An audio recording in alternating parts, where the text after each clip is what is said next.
waliwo projects ezimu ze mulina okukola nga mu myezi 3 yonna mulina okufuna kasente obeewo.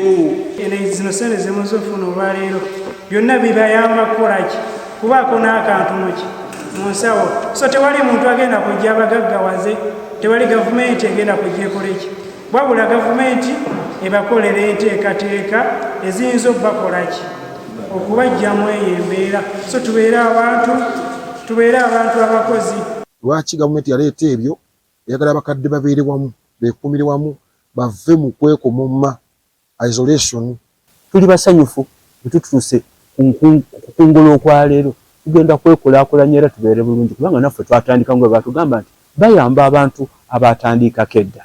Tugenda okwongeramu okusimbamu ebitooke, okugula akakuta n'ebijimusa n'okulabika nga tuliisa n'ebisolo byaffe biri. Era nga nkisuubira nga bijja kutereera kubanga nga omu nga sisobola kwejja mu mbeera eyo, naye bwe tubeera abangi oba mu guruupu ne tuba nga tukolera wamu tusobola bulungi okwejja.